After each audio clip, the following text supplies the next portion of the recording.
Баршаңызға сәлем. Сіздермен бірге қысқаша кино арнасы. Қазір сіздер «Провинциалдар» фильмінің қысқаша мазмұнын тыңдайсыздар. Баршаңызға жақсы қаралым болсын.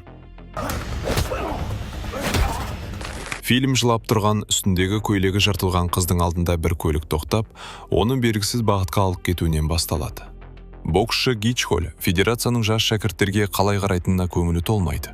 Ал әріптестері үнемі ішіп, қарнын тойдырумен әлек. Шенеуніктердің бірі Гичхольге тиісіп, оны сыртқа сүйреп шығады. Бірақ біздің кейіпкер оны тез ақсылатып, сол сәтте жаттықтырушы жұмысынан айырылып қалады. Ер адамға шағын қаладағы қыздар мектебіне мұғалім болып орналасуға тура келеді. Қалаға кіре берісте көліктің дөңгелегі жарылып қалады. Гичхоль сыртқа шығып хабарландыруларға назар аударады.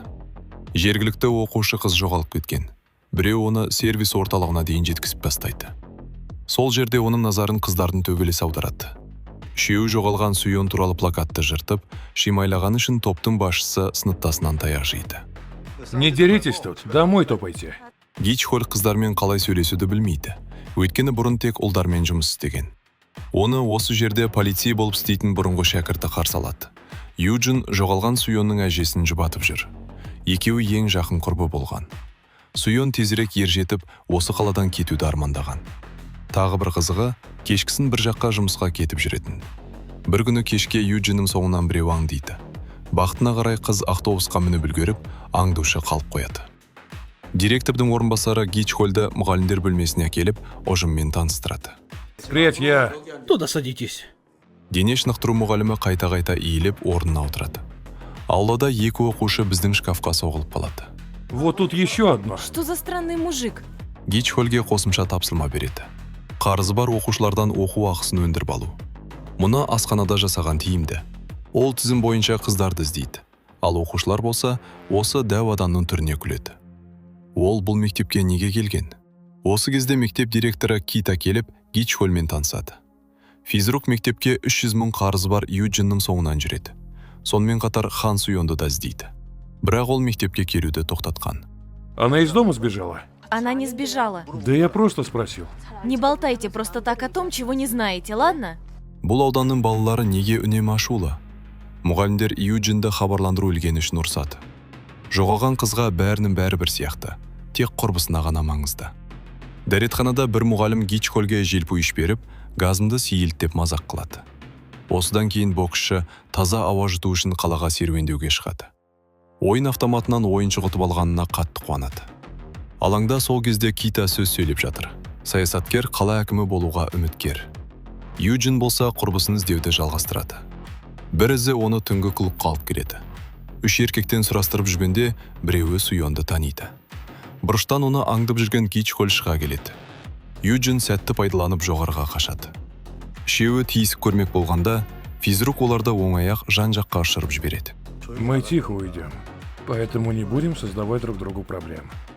Гичхоль қызды сыртқа алып шығып, клуб иесі Пактың жанынан өтеді. Юджин ересектердің бәрібір екеніне үйренген. Сондықтан физрук көмектесетініне сенбейді.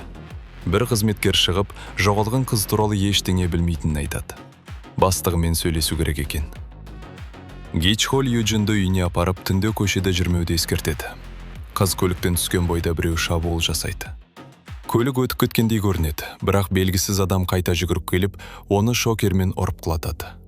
Гичхоль оның телефоны көлікте қалып қойғанын байқап, қайта оралады да қылмыскерді көреді. Әлгі адам қашып кетеді. Юджин бұл құрбысын ұрлаған сол адам деп күдіктенеді. Полицейлер әдеттегідей енжар, сондықтан физрук танысына жүгінеді. Это что за работнички? Перегар за километр. Бірақ жоғалу туралы арызды тіпті қабылдамаған. Оны туысы жазу керек екен, оқушы емес. Гичхоль бұл іске шындап кіріседі. Таңертең Суйонның әжесінен қол қойылған арыз алып келеді де, танысын мәжбүрлеп қабылдатады. Кейін ол дәретханадан жасырын бейнекамера тауып алады. Әкімшілікке айтудың пайдасы жоқ екенін түсініп, жазбаны өзі қарайды. Онда қарапайым көрінетін сурет пәнінің мұғалімі қыздарды жасырын түсіріп жүргенін көреді. Компьютерінен Юджинмен және жоғалған қызбен жазысқан хаттарын табады. Ол Суйонды мектептен кейін көлігімен алып кеткен. Гичхоль Юджинге ескерту жасайды. Сол түні дәл осы мұғалім оны алып кеткен. Юджин мұғалімнің көлігіне отырып қойғанын түсінеді. С кем разговаривала? С мамой. Күдікті оны үйіне апара жатқанын байқайды. Қыз оның кілт салғышынан құрбысының затын таниды. Сұрақ қоя бастағанда мұғалім ашуланып, оны ұрып есінен тандырады. Гичхоль үйге басып кіріп, жасырын бөлмені тауып қызды құтқарады. Мұғалім өзін ақтап, Суйонды өлтірмегенін айтады. Ол қызды жолдан тауып алған, кейін қыз өзі кетіп қалғанын түсіндіреді. Бірақ полицияға хабарламаған, өйткені өзін күдіктетіп қояды деп қорыққан. Алайда іс мұнымен бітпейді. Лас полицейлер клуб иесі Пакпен байланыста болып шығады. Тергеуді тоқтатуға мүдделі адамдар бар. Кейін өзеннен Суйонның мәйіті табылады. Патрульный оның сынған телефонын жасырып алып жөндеткен соң, қыздың түнгі клуб қызметкермен жазысқанын анықтайды. Сол қызметкер шындықты айтады. Суйон саясаткер Кита ұйымдастырған кеште ән айтқан.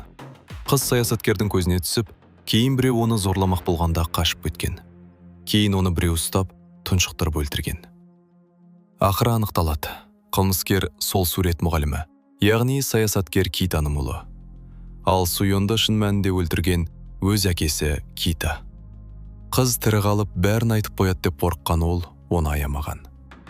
Финалда Гичхоль тағы да олардың ізіне түсіп, Юджинді құтқарып, маньяқты тоқтатады.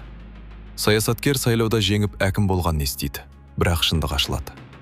Патрульныйдың көмегімен Кита мен оның ұлы түрмеге қамалады. Ал Гичхоль бұл қаладан кетіп, өмірін жаңадан бастауға шешім қабылдайды. Кетер алдында Юджинге ойын автоматынан ұтып алған ойыншықты сыйға тартып қоштасады.